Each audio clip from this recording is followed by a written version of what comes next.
Ladies and gentlemen, I just realized that the Dynasty champions forgot to remind me to unmute. So we will try that again. This is a very special episode of the Hot Seat. The very first in-person episode, I think, of the Heroes Hot Seat, episode 10 here.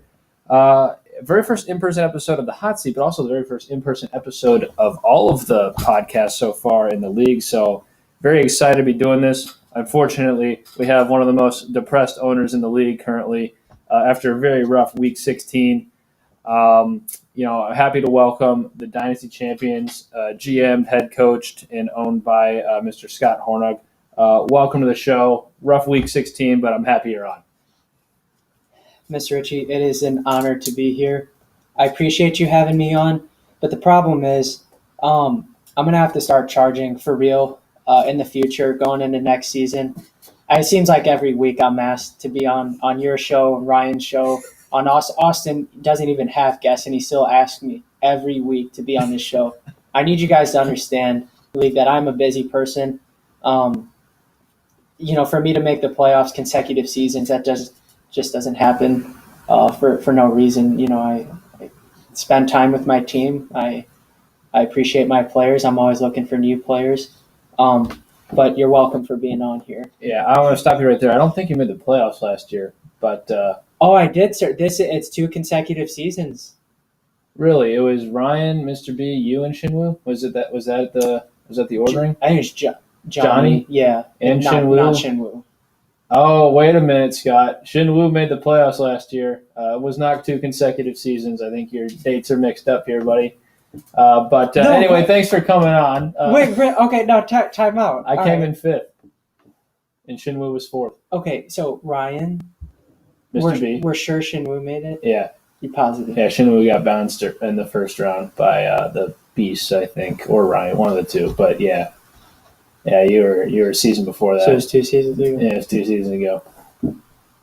But anyway, thanks for coming on. We're 50. I will. You have me doubting myself just a tad, but we'll check the records. All right. Wait. All right. We'll check the records, but I'm pretty sure it was not still 2 more playoff appearances than you. That is correct. That is correct. But anyway, welcome to the show. Forgot to take my sunglasses off. Pardon me. Anyway, that's a little better. There we go. All right. Well, anyway, thanks for coming on the show, Scott. It's good to have you, and we'll just jump right in here. We'll jump right into the hot start. We want to give our guests the opportunity to just say, give you like a minute or so to say whatever you want to the league. Now is your chance. The floor is yours. If you gotta go take a dump on Alex or something, like now is the time. I don't know what you're gonna do, but have at it. Well, can I go poop for 1 minute and then come back and we could resume? Sure. That's fine. No. In all seriousness, I would like this to be a mostly congratulatory introduction here. Congratulations to the Beast.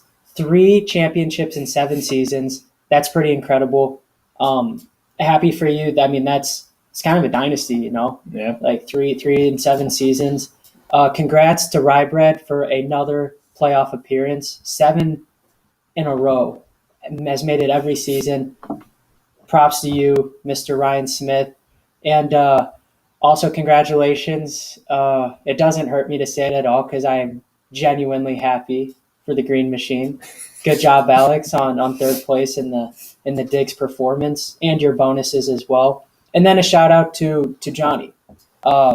Johnny racked up those bonuses, and so good for all of you. I think you split a little bit as well. You got a little dough in there. Yeah, a little $20 sprinkle, basically. 20 sprinkle. Okay, You take a 20. Yeah. Did you accept it, or did you send it in for next year's? I actually basically had to send it over to Ryan for my fines for the Tank Bowl. Yep. So I ended up breaking even, but thanks to the Krispy Kreme Sportsbook, I'm positive on the year. Net positive. Absolutely. So.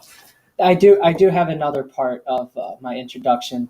I feel like I'm knocked out. I got knocked out. We'll kind of use a boxing or UFC reference here. I think all season long, Alex and I have been in the ring, been in the octagon, going at it. And admittedly, I've thrown some haymakers. I threw some punches.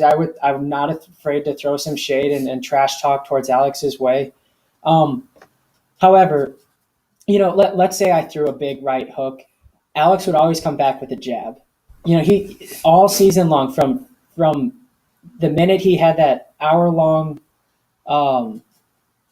video in the draft calling me out. From then on, it's just been jab at Scott. If my name is brought up in the Discord, it's a jab. If I text him, good game, Alex, congrats on third place. That's it. Then he comes back, well, now you know who the true number one receiver is in Buffalo.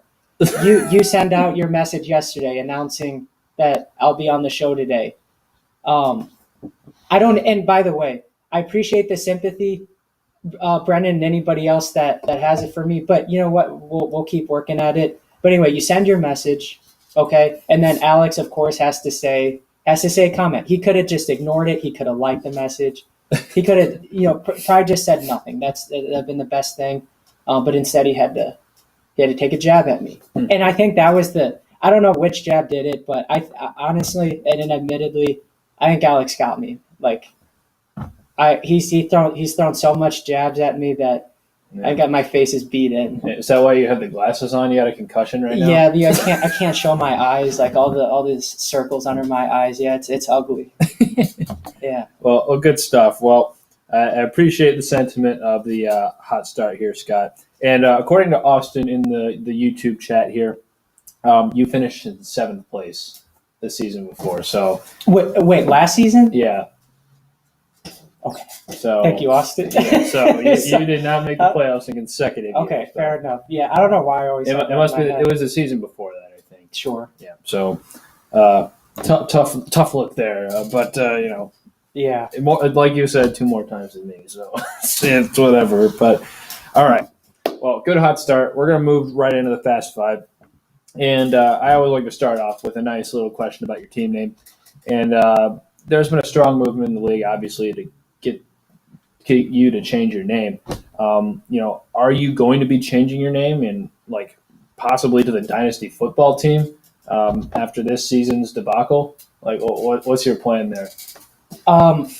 This is something, the league can roast me over a number of things, and maybe it gets to me, maybe it doesn't. This is something that I will never back down on. I've received multiple questions, received a lot of emails, even saw a newspaper headline about it. I will not be changing my name under any circumstances. This is a Dynasty league. When it's all said and done, maybe we can say when all of us are 70 years old or something. We'll see what happens. I'm confident that the Dynasty champions will have the most championships in this league. So I will never have a change of name. Unlike most teams out there, they like to change their names and they're not happy with it. Well, we're happy with ours, and you guys could vote 11-1. Not changing it. Sounds good. Well, good to know. At least you're sticking to your guns, I guess. Mm-hmm. Gotta stick with it. All right. So, question number 2: do you have any regrets from this season, Scott? You sold a lot of your big pieces, like your draft picks for David Johnson, and you mortgaged your future basically for Dalvin Cook and Amari Cooper. Do you regret any of those moves, or are you content with them, or do you think maybe down the road you might regret them? Or where do you stand on those kinds of moves you made this year? It's a good question. Dalvin Cook and Amari Cooper trade, I don't regret. It's probably safe to say I probably wouldn't have made the playoffs without them. Sure. They were a big part of my team. The David Johnson one, I gave a first-round pick for him. That's a little much. I'm happy to have him on my team. It came up big for me in this 3rd and 4th place game, even though it didn't win. If I can keep him next season, I will. Okay. It's going to – obviously I have contract issues, and he's going to be one of the ones to probably go. Sure. Even before that, though, the one trade I do regret is Sony Michel. I made that really early in the season. Sure. That did not turn out for me. So Sony Michel I regret. But you know what? Overall, I'll say no, in the grand scheme of things. I'm content with my decisions and Sure. Looking forward to next year. Sounds good. Yeah. I mean, credit to you for making those moves. A I would say most members in the league wouldn't have the balls to trade like 3-4 first-round picks. So that's it's good on you for doing that. Unfortunately, it didn't work out, but you at least made the effort to go win a championship. So props to you for that. All right, a little bit of a fun question here, Scott. Obviously, the toilet bowl was this past week. I don't know if you caught any of it. I don't know if that was on your radar of games to watch this week, but I was doing some looking through the rosters that were started in this toilet bowl. And I'm pretty sure they were like actually going for it, like trying to win the toilet bowl. You don't want to lose the toilet bowl because then I think at the current moment the loser of the toilet bowl has got to pay the winner of the toilet bowl like a not really a fine, but like donate some money to a charity or something like that. So you don't want to lose it, but the rosters were not good though. Like it was just really bad. And just looking at like Kevin's roster alone, if he dropped his whole team right now. How many players do you think you would pick up off of waivers if you just dropped them all right now? It's a good question. Before I answer that question, I did catch about 5 minutes. I have a busy schedule, but I caught about 5 minutes of that tank bowl. And here's what I noticed: that Kevin lost despite Shinwoo starting Marcus Mariota. So I'm sure I didn't look at Shinwoo's bench, but I'm sure he had someone that put up points. So. And it's kind of embarrassing, just kind of segue into the answer to the question that Kevin lost despite, Shinwoo's probably not even paying attention. He probably didn't even look at his lineup the week before. And to be honest, knowing Shinwoo, he probably didn't even know $25 was on the line. So he just kind of got lucky that lineup was there. If Kevin dropped his entire team, two players come to mind.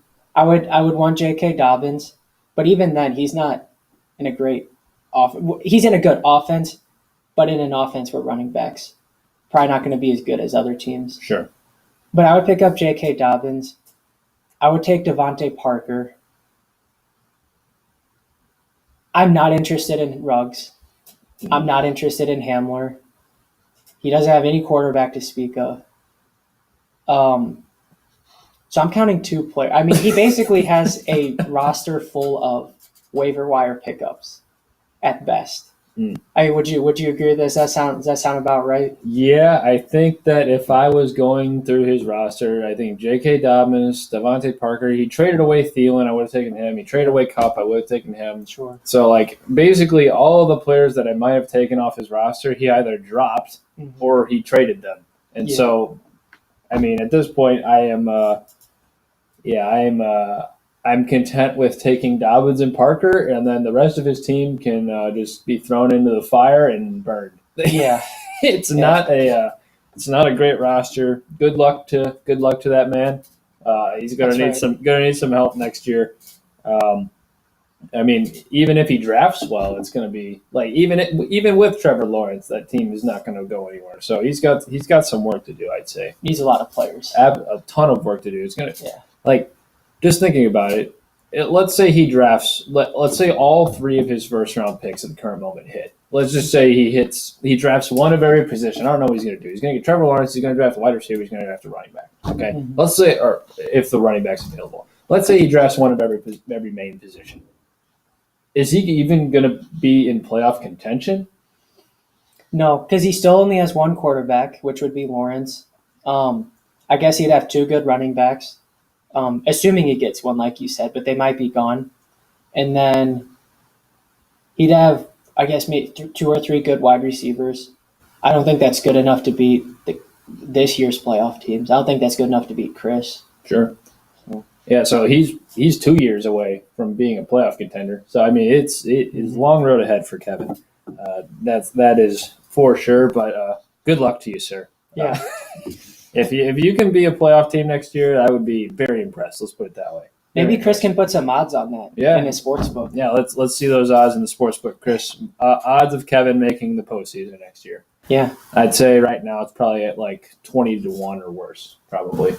Yeah. Maybe. Would you bet that? 20-1? No. Maybe 50-1. Maybe that's why I'd start considering it. But yeah, it's not. It's not good. Not good. All right, enough of poking fun at Kevin's team. Back to your team, Scott. This I mentioned in the beginning. This was an absolutely terrible Week 16 for you. You lost the player bonus for Dalvin Cook after Kamara basically did what nobody has ever done before at the running back position, rushed for 6 touchdowns. Yeah. You obviously missed out on the money and finished in 4th because Stephon Diggs went nuclear.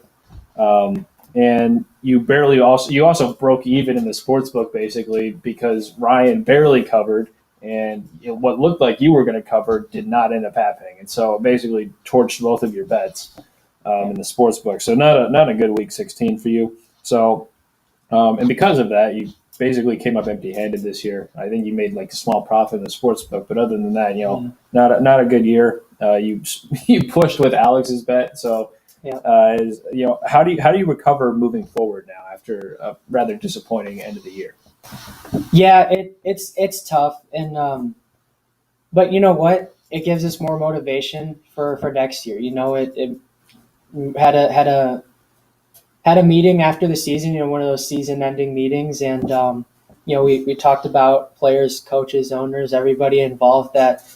We'll use this fuel for fire next year. We'll come back strong, go back to the drawing board.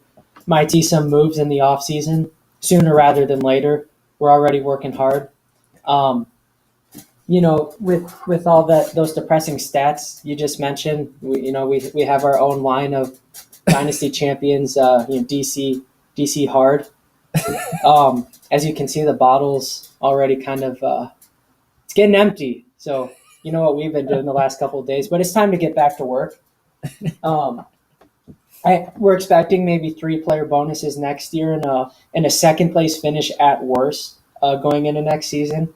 So probably first, more realistically, and we'll be going for that season high total for the score. Sure, we'll overtake Johnny and the Beast and whoever else was in front of us. So that's our expectations going into next season.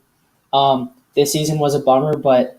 We're not – I want to make this clear. I was not upset about losing I wasn't upset about anything financially, I guess. Props to Kamara, props to Alex getting 120, but I don't know. It's just those jabs by Alex that gets me. I text Alex GG a football emoji, and all I had to do was say thanks. And then he responds with a Diggs meme. And it's like, well, now you know who the true wide receiver 1 on Buffalo is. It's like, I didn't respond to it, but I just figured, Alex, just say thanks. And so that's what gets me more than the $120 on the line. But yeah, we'll be fine for next year. We have a lot of plans in place if Plan A doesn't work, but yeah, we'll be good. Sounds good. Yeah, I think I think you're still a playoff contender next year, especially if you can keep most of your team together. But it's definitely going to be hard to keep all the band together just because of the salary cap issue. So yeah, I'll be interested to see what moves you have to make in the offseason to make it all work. But yeah, good stuff. So ending the Fast Five as usual, Scott. I think we already kind of know who your answer to this question is going to be, but I think you mentioned it was Alex the last time you were on the show, but has that changed? Who do you despise the most in the league right now? Who's your least favorite league owner? I think I said on Ryan's show when I was on that, I don't know where I said this, but after the regular season, that Alex and I had a truce. We broke even. Mm-hmm. It was a roller coaster regular season. That in the beginning is like, I'm running away with this, but then in the middle is like, okay, Alex is running away with this, going back and forth. But I'm like, Alex, we're gonna be best buds next year. Everything is good. We get our money back. But in the playoffs, it did not go as planned. And any friendliness that I felt with Alex, that I thought was mutual, I think that just flew out the window. My answer has not changed. Alex is still on my bad side. I'm very salty with his comments towards me. It's going to have to be Alex. I think I'm on good terms with everybody else overall. But yeah, I'd say that's probably fair. Yeah. I'm looking forward to seeing how this beef evolves in the next season. Is it gonna is time gonna heal all? With a little bit of a summer break. Is it gonna fix things, or is next year gonna be just as unfriendly between these two franchises? I want to maybe this is the first really big rivalry in the league. I think I mentioned to him that we'd make great trade partners in the offseason. Maybe we could get some deals done. Like, would you even be interested in Aaron Rodgers? Well, as soon as I brought him up, it's like I hope you have to drop him, or I hope you get a 4th-round pick for him. It's like, okay, well, you know what? I guess we won't be good trade partners then. So I don't know. I'm not liking the vibes from Alex right now. I hope he's happy with this 3rd-place finish, but I'll be coming for him next year. Sounds good. Well, that'll conclude the Fast Five there, Scott. Not that fast, but still a good 5 questions, I think. That's right. And now we'll move on to my favorite section here, Guest Pepper. All right. So first question for Guest Pepper here is actually from your brother, Nick. Okay. So he sent in a question to me, and he wants to know, which of these NFL players do you resonate with the most? Resonate with. Yeah, Okay. these are players that, lots of hype moving in here into the season, lots of hype, great expectations, and then they didn't meet them. Okay. Oh, okay. All right. Let's hear this one. So which of these 3 players do you resonate with most? Dwayne Haskins, Johnny Manziel, or Vontaze Burfict? Does Nick even know these players? I didn't know Nick knew these players. Yeah. Okay. Lots of hype, huge bust because of their attitude and poor performance on the field. What are you thinking? Who do you resonate with most? Was Burfict? Did he play this season? Or is he in No. the, I don't okay. think so. And obviously Manziel. That's a tough one. So let me go through this. It's like, well, we got Haskins, drafted high, had huge expectations with Washington, but maybe the final straw was him partying at the strip club. Is that what it was? Yeah, man. Maskless at the strip club. Maskless at the strip club. I don't know what Manziel does in his free time, but it's probably similar to that. And then Burfict, I don't know of off the field issues, but I know he's suspended from the league for illegal hits, right? Mm-hmm. Is that right? Okay. You know what? Props to my boy Dwayne. I think that I'll choose him because I think he had like a 50% completion percentage the night he went to party. He lost the game. He had like 2 interceptions, and then he takes it upon himself to go party afterwards. So he had a horrible game, but was like, you know what? I'll still go out anyway. I respect that, so I'll pick Haskins. All right, sounds good. Thanks for the question, Nick. Appreciate it. Yeah. Oof. All right. So these next 2 questions are from Anonymous. This person says, sorry, I haven't really checked the scores since Monday afternoon, but he did want to say congratulations on 3rd place. He hadn't checked the scores yet, but congrats on 3rd. So that's from Anonymous. Is that there's no question? No, they just wanted to say congrats on 3rd place. They haven't checked the scores. All right. Well, thank you, Ryan. I'll see you next season. And then this follow-up question that from Anonymous is they want to know what you're going to spend the 3rd place money on.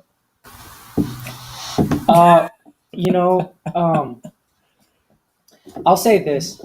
Unfortunately, this didn't come, but during the leading up to the semifinal week, I had high expectations that I'd be playing Ryan in the championship. So what I did is I took some bread out of my pantry and I just left it on a plate to rot because that bread's getting stale, and it's starting to get stale. I want to say that this is the beginning. This poor performance from Ryan in the championship is going to be the start of some stale bread moving forward in our league. I'm not sure about Ryan's team next year, 2 years from now. I know he said you and Austin, the future bowl. Sure. You guys are up and coming. If I had to pick a team to maybe trend in the wrong direction, I'm going to go with Ryan. Ooh, okay. I'm going to say Ryan. I'm assuming he's the one. I'm assuming and guessing these are his comments, Sure. Yeah. So follow up to this. So Mr. B actually had a question about this. He wants to know who you see as the biggest risers and biggest fallers in 2021. Okay. Relative to this year. Sure, yeah. Okay. The Beast find a way. I think Ryan said this about the Beast, but they find a way to get the job done, even if it's with a roster that they didn't have. I feel like their roster changeover is pretty hectic. He's going to lose Breeze Evans, and Evans for sure. Probably Newton. He may go into next season Landry. with Landry. He might be going in with just Lamar. Okay, but I'm gonna choose him over. I'm gonna say Ryan's is gonna fall. Do you think he'll fall out of the playoff contention, or do you think he's still a playoff team? I think Ryan will get the 5th seed at best. I'll give Ryan the wow, okay, 5th seed at best. Yeah, and see, my team is so up in the air. Like, I don't know what I'm gonna do in the off season, but I'll give myself a spot because we're the Dynasty champions. Okay. And Johnny will make it. The other 2 Boy Docs won't. Alex and Chris are out. So I'll replace Alex and Chris with you and Austin.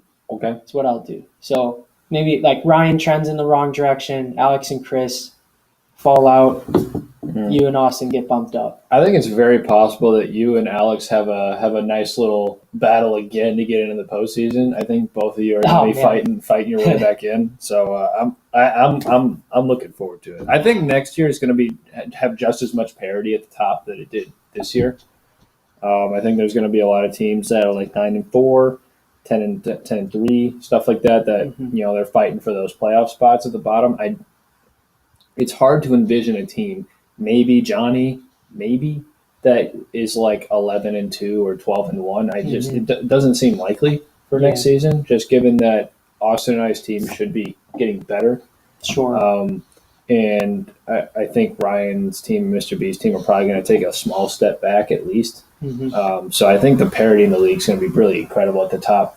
It's going to be hard to pick a favorite for next season, I think. Yeah, I don't see Ryan or the Beast improving. Sure. For sure. Their teams will get worse. Johnny has a good team now, but it won't get better. Like, I don't think it'll get worse, but it'll stay the same. Yeah. Cool. All right. So back to questions from Ryan here. He wants you to rate every team's chance at winning a championship in the next 10 seasons. So, like, they win one championship in the next 10 years. So, for example, he has Rye Bread at 99% and the Mr. Young's team at 1%.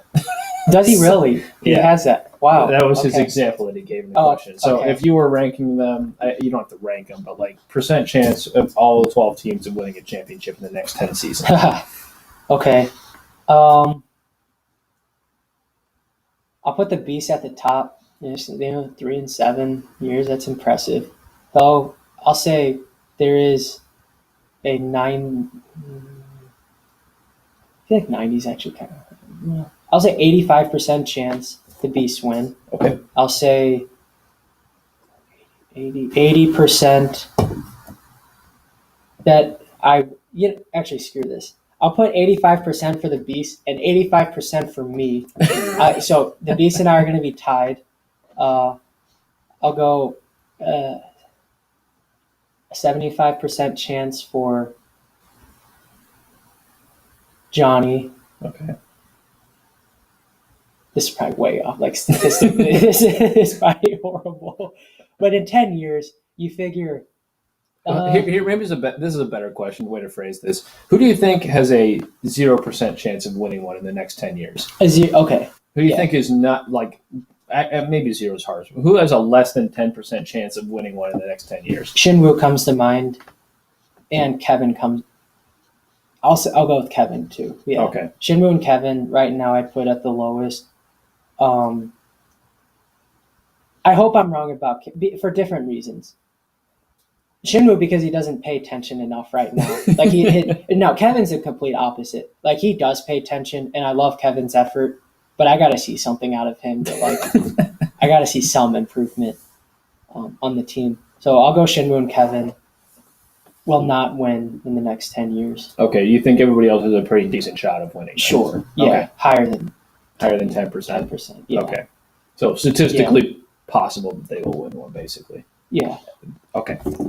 Good. What do you think? How many different champions? Teams? Yeah, in 10 years. Okay.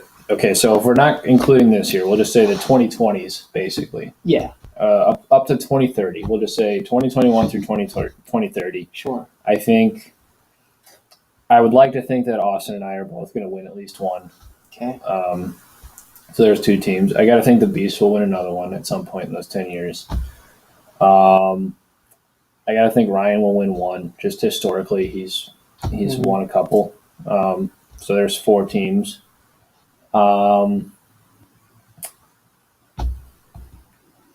It's tough for everybody else because I feel like they need a boost of something.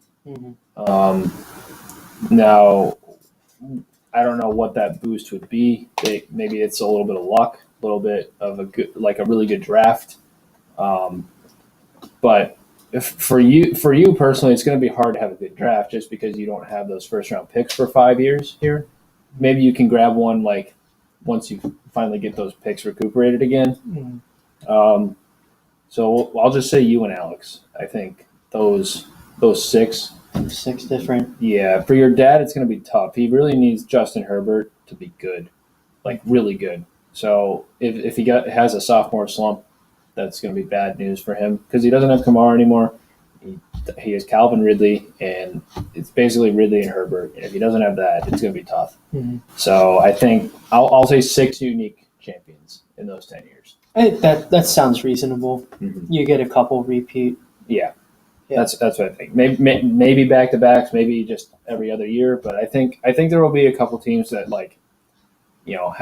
have a good stretch of about 5 years where they're competitive, and probably a title contender for those 5 years, and they probably win at least 2 in those 5 years. I think there are probably a couple teams that could do that. So I'll say 6 unique champions. Yeah, that sounds reasonable. Cool. All right. So another question from Ryan. He wants to know: will you break the 500 overall win record next year? So your current record is 48 and 49. Are you gonna break 500 next year? Yeah, I had a feeling. I know I was a couple below 500 midway through the season. You know what? I want to know, Ryan. If you're live, you can send it in now or say it in the Discord afterwards. But what is my record against Alex Boydock? Because I remember that being really juicy. That was my best opponent in terms of win-loss. But anyway, to answer the question, yeah, for sure. There's no doubt about it. Ryan, that's a stupid question. You're asking me to just be 2 games above 500 next year. That's easy money. That's what the heck. Yes. Perfect. I think I have a long way to go to get above 500. So. Did he give all the records in there? No, it was just yours. I think personally I have a long way to go. I'd have to check his spreadsheet, but I'm going to have a couple really nice winning seasons here to get above 500. Yeah. All right. And then he wants to know, do you have any predictions on what happens when the league goes to Vegas in 2023? Are there going to be drug overdoses? Is someone going to lose their life savings? What do you think? Oh, man. So this was talked about at Buffalo Wild Wings that we would have 2 Airbnbs, okay, because it's probably tough to fit 12 people in one. But my dad would be the captain of one, and Mr. B would be the captain of the other, and then they have a draft of some sort, and maybe I don't know, maybe there's some sort of friendly competition that happens, poker related. Yeah, I think if this does happen. I don't know how much of it is talk or for real, but I think it'd be a good time for everybody. I think it'd be cool for all of us in the league to hang out in Vegas. I think that'd be a really fun time. I don't have any predictions. I think we're all mature enough to not make horrible decisions.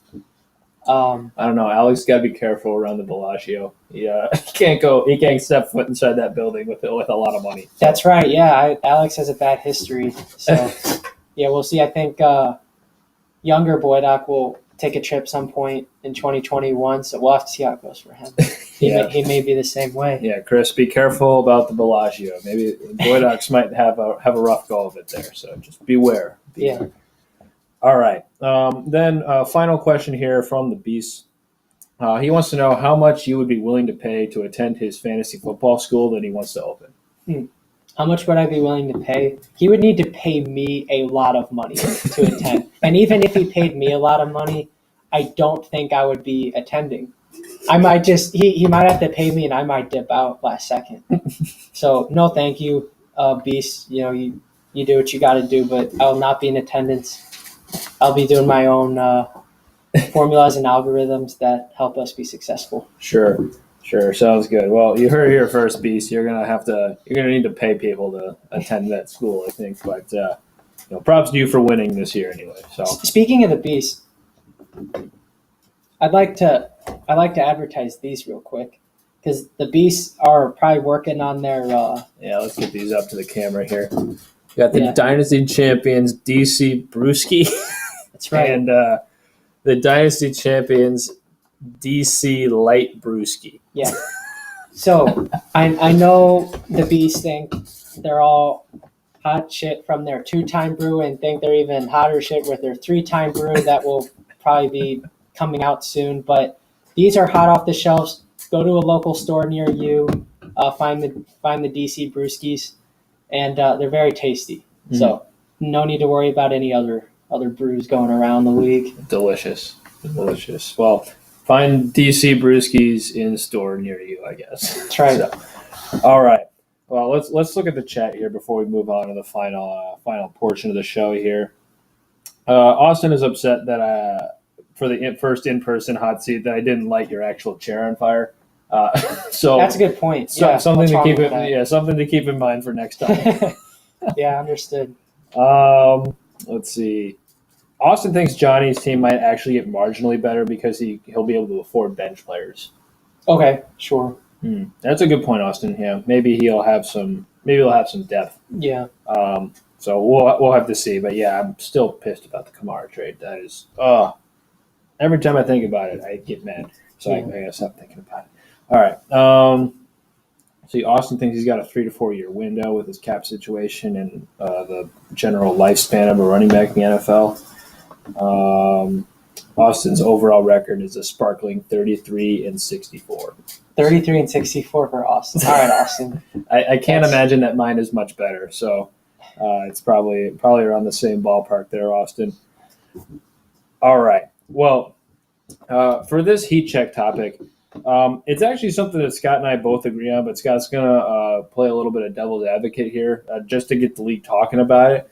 But this is something that I thought of not too long ago. I heard about it on a podcast. I think it's a great idea for the league. I think it'll decrease the value of rookie picks to like certain owners in the league and maybe boost them for others. I think it'll make the NFL draft more exciting to watch for us. But the topic I want to talk about is moving our rookie draft to before the NFL draft. So instead of waiting to see what happens in the NFL draft and then having our rookie draft, moving it to just before it, to where now, we got to do our own homework. We can't really rely on the NFL to, make our decisions for us and rank these players according to how they value them. So we would have to make our own scouting analysis of these players. A good example that I can think of from the past at how this would have affected people is Hakeem Butler was viewed by a lot of analysts. I think it was 2019. He was viewed by a lot of analysts as like a big wide receiver, possibly the top 5 wide receiver in the class in 2019. And then in the NFL draft, he went in the 4th round, and everybody bumped him way down the list to like outside the top 10. So that could have been one of those things where people weren't doing their job and just listening to, the consensus opinion of people. Hakeem Butler would have been probably a 1st-round pick in our rookie draft, and like some team would have been screwed because of it. So just things like that where the NFL, like moving it before the rookie draft would make us do our homework more, basically. So what are your thoughts on that? Should I go get the charger? Yeah, I'll stall while you go get the charger. Sorry, it's using my laptop and it's running low on batteries. Just got that message. While we're waiting, we do have a sponsor here for the show. Let me find it on the ground here. But this show is sponsored by Hydro Flask. I have been using this water bottle for probably about I think this is going into year 2 for this water bottle, and it has been absolutely fantastic. It can withstand basically any type of temperature, weather. You can drop this thing on the ground like a billion times, and it's still going to do its job. So it's really good stuff. And if you can go get a hydro flask, I'd highly recommend it. Best water bottle that I've personally ever had, and it's just really worth it. So go get a hydro flask. That's today's sponsor, the Heroes Hot Seat. So go grab one. Welcome back, Scott. We got the charger for the computer now. Yes. It's good timing, just enough time for it to get a little sponsored break in there. Yeah. Anyway, talking about the rookie draft, what do you think of moving it? So the thing is, maybe I'm, what would you call it, like a traditionalist, in the sense that I've been against change, a lot of change. Let's go way back to the beginning. I was for 1 quarterback league, not 2 quarterbacks. Okay. I was not for expansion. Those are just like 2 big examples. I generally vote against these things because I think this league has seen a lot of change recently, and probably for the better. But I need to draw a line, I think, on where maybe too much changes will end up harming the league. And the thing is, our rookie drafts have been successful. It's kind of hard enough because we've seen a lot of misses in the first round, seen a lot of misses second round. It's really hard in the third and fourth round. So I'm not sure this change would be for the better when it's hard enough to pick a player anyway. Sure. That hits, because we've seen some like top 3 picks end up being busts. So yeah, we've this league has seen a lot the last year, and I think this would really revolutionize our league moving forward. Could be for the worse. Maybe people got to put in time, because the reality is with this is more time's going to be needed for each owner to do their research, watch tape, watch videos on these players, and I'm not sure a lot of people have that time commitment to give. Sure, yeah. And Austin brings up a good point. Team landing spot is so important for a lot of these players. And so I think it changes how players are valued. So, for example, if we were looking at the running back class for last year, for example, a guy like CEH was probably viewed as like the 5th best of all 5 running backs in terms of just like pure scouting. But he got drafted by the Chiefs. And so he basically rocketed up the boards to like number 1 or number 2 in some leagues. In this league, he happened to be number 2 because Jonathan Taylor went 2nd overall behind Joe Burrow. But CEH was a guy that rocketed up because of landing spot.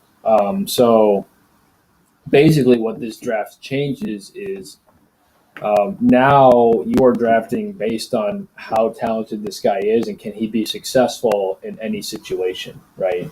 So a good example for maybe this upcoming draft class is quarterbacks might take a hit because, there's 1 or 2 guys that are, for sure wherever they get drafted, they're going to be good. We already know Trevor Lawrence is going to Jacksonville, so he probably stays number 1. But, a guy like Justin Fields or Zach Wilson, maybe they end up on a team where they might not be the starter right away, right? So maybe a team like Atlanta goes and drafts a guy like Justin Fields or Zach Wilson, and they're stuck behind Matt Ryan for a year. Now you don't have them when they were maybe projected to be a first-year starter. So it might affect something. Austin brings a good point. Taking Swift 1st overall if he landed on the Chiefs. Yeah, so like landing spot is very important.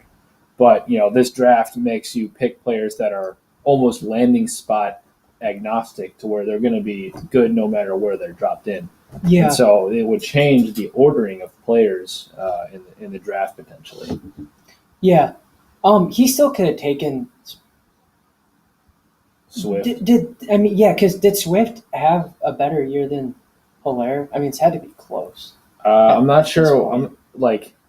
I would say at this point Swift probably had a better year than Hilaire. He probably definitely had more touchdowns than CEH. But he's trending in the right direction. I mean, I know Hilaire's had injuries. Hilaire got off to a hot start, but Swift has finished strong. Yeah. So, I mean, that's kind of what you're looking for going into next season.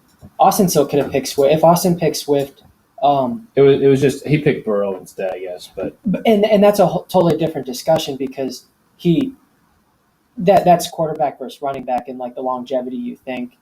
But I think he could have picked Swift over Hilaire and been fine. I get if it was the two there. But for every because I do side with you on this, for every bad thing that could happen, like you draft the player and then it turns out they're not on a great team, that should average out over time. Like you might pick a player that's like, oh, this guy isn't as good.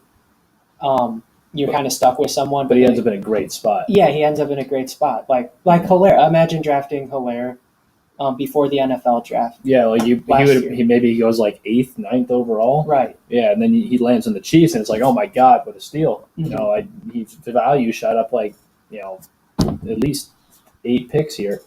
So it goes both ways. I think a little bit. It would average out over time, and for you in 1 year, for the individual 1 year, it might be strong one way, and that would stink if it was bad. But like you said, because I do agree with you on this, that it kind of forces us to do our research and watch video and not just go down the order. It's like, okay, when the first 10 players of the NFL players have been taken in our draft, who's the next person? Right. Like, I'll just pick that guy. Right. Yeah. So that's my reasoning for it. I think like the NFL draft makes our draft like. I'm not looking for the word easy because obviously you still miss, but like you could just like show up on draft day, pull up the NFL draft list, and just go down that if you really wanted to, and you'd probably be all right. Like that's basically how the wide receivers were drafted. Like it was like a CeeDee Lamb, then it was Jerry Jeudy. Obviously Henry Ruggs it fell, but maybe a guy like Ruggs goes higher if you don't know his landing spot. For sure. So like Lamb, Jeudy. Jefferson, Higgins is basically the order, and that's how it fell in the NFL draft. So maybe that is different when you don't know where these players go. Yeah, Ruggs. I think we talked about this. Ruggs is interesting because let's say he went somewhere else other than the Raiders. Would he have gone higher up in our draft? Because like part of me thinks that we didn't draft him because he was on the Raiders, but part of me thinks that people did. Like for me personally, it was both. He's on the Raiders, plus I don't like the way he plays or is successful. And I think a lot of people probably thought that as well. Sure. Let's say Ruggs goes to like the Eagles. Let's say he was the Eagles pick as opposed to Rager. Yeah. Well, does that change things? I got to feel like it does. Maybe a little bit. Because like, I mean, with me and Ruggs, I had the understanding that he's going to be successful on deep balls, just it's kind of like a Hail Mary route, whatever you call that. But it's easy to read. That's easy for defenses to spot. And he's one of those guys that might have like 4 receptions for 200 yards and a touchdown or 2. He's that type of guy, but he's going to have games like he did this season where he's going to put up close to 0. Sure. And personally, I'm not interested in that type of guy. Right. Like I don't want that on my team. Fair enough. Yeah. Austin says like, either way, you need to do a lot of research, and I think that's true. I think most people still do their research in the league, but I think what changes is your research is significantly affected by what happens in the NFL draft. And right now, rookie picks are like gold, basically, in our league. Right? It's kind of like quarterbacks, but almost like more valuable. I would say first-round picks are probably the most valuable asset you can have in the league. Like more valuable than a quarterback because you're not limited by position with them, right? They're liquid gold basically. So like you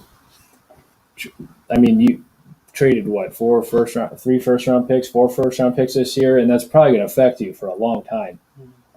Whereas like if you trade Aaron Rodgers, that affects you, but like you can go recoup a guy like Aaron Rodgers for some first-round picks in the same way that you traded for him. So like I think that this will make the value of first-round picks decrease a little bit just due to the uncertainty factor. Now, for example, let's say I make the trade. I trade to get the 3rd overall pick, right? Who am I going to pick there? Like, it's not Trevor Lawrence, and it could literally be anybody. and it would be such a tough decision not knowing really where players land. So I think that it makes first-round picks go down in value, which is probably a little bit better for the league, and it promotes more trading of draft picks. Now people aren't like hoarding them, I guess. They're more liquid. Maybe that's the word I'm looking for. You can get rid of them more easily if you want to. Sure. For players, and you can trade them to, like, for example, not to call it Shinwoo, but Shinwoo is really busy and might not have like a ton of time, right? So Shinwoo could say, all right, a guy like Austin who really likes to dive into the numbers and stuff like that, maybe he really values first round picks still.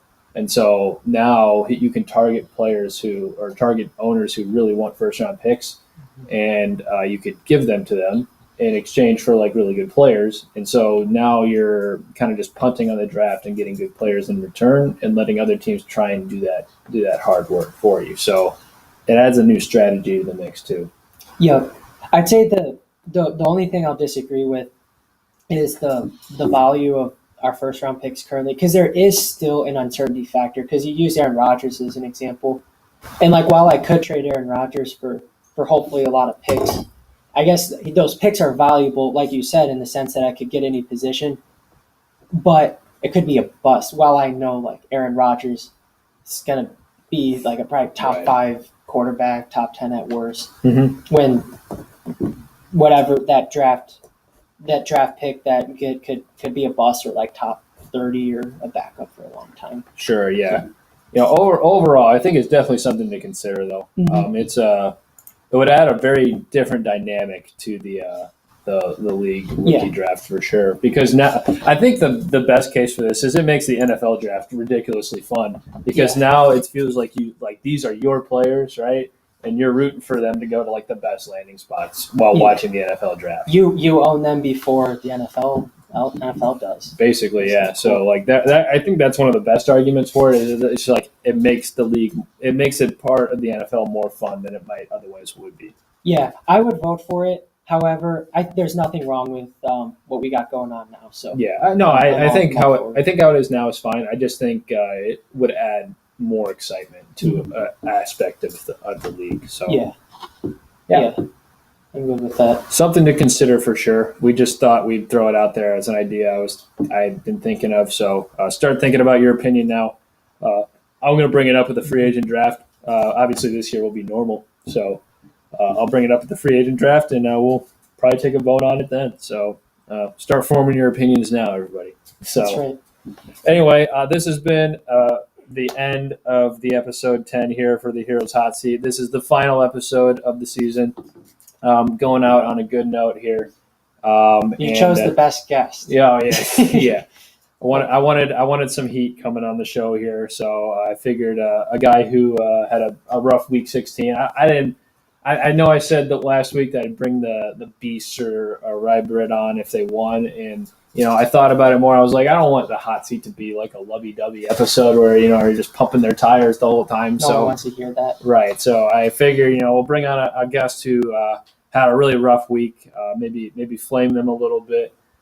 Get some heat rolling on the show here. Well, apparently it wasn't a rough week. I just regressed the mean, according to some. So whatever works. Yeah, fair enough. Yeah, but Alex, you should be a little nicer. Maybe I think that's what we're getting at here. That's right. If you don't want to be nice, I guess we got a really good beef brewing for next season. I like it either way. Hey, I'm calling off the truce. I don't know if it was official before or not, but I'm making it official. Alex, we're gonna be enemies next season for sure. But I got a question for you though. Okay. Going into next season, so this has been a great source of entertainment for the league. Give the league something to watch. During their free time. What's this show going to look like next year? Are you going to have the same format? You going to change it up a little bit? Good point. So I would like to do it again next year. I think it's been a lot of fun. I'm going to have to think about the format because obviously this show, like I said, I put in like 20 hours a week into this show every week. It's really been a grind for me, and just making sure I find the time to make this show the best it can be. Right. So I'm really gonna have to do some thinking in the off season. Do I want to keep the format the same? I think I still want to call it the hot seat, but I'm going to have to do some thinking in the offseason. What do I want this to look like long term? I think I can't just like that first question of the Fast Five. We know about the team names now. I'm going to have to rethink that question. I still like the who do you have beef with in the league, but maybe the format changes a little bit because there's only so many topics that you can really talk about and debate every year. So maybe the format changes a little bit, but I would like to keep doing the show into the future here next season. And now is a good time to just let the league know. I was talking about this with Johnny and Scott. I think we are going to have a special episode of the hot seat here, probably around the March timeframe or so, where we actually go through the expansion draft on the 1 year anniversary of it. And we break it down pick by pick. I think Johnny and I were each going to take a team, and Scott was going to be the one pulling back the protections for people. We're going to basically do a redraft of the expansion draft and see if Johnny and I could form a team that would have done better than Chris and Kevin. This is going to be difficult, obviously, because we have all of the information post-expansion draft, but we're going to try and put ourselves in the mindset of teams at the time and see if we can maybe form a objectively better team for both players. So I think that's what we're looking forward to doing that in March, and it should be a good one. I'll try to do an honest job of pulling back the right players too. Right. I think the best way to do it would be, you pull back what people actually did, if possible, in the same order. And if we pick that guy, use your best judgment as to who they would have pulled back next. Sure. Maybe. So, that's the plan for March. Johnny, Scott, and I are going to be doing a little expansion draft redraft. I think it'll be a good time. So, this has been the final episode of the Heroes Hot Seat for 2020. It is actually almost the end of 2020 here, so good time to end it. And I'm looking forward to next season. Congratulations to the Beasts on their third championship. And we will see you all next year. So from the Heroes Dynasty Deserves, we're signing off, and we'll see y'all in 2021.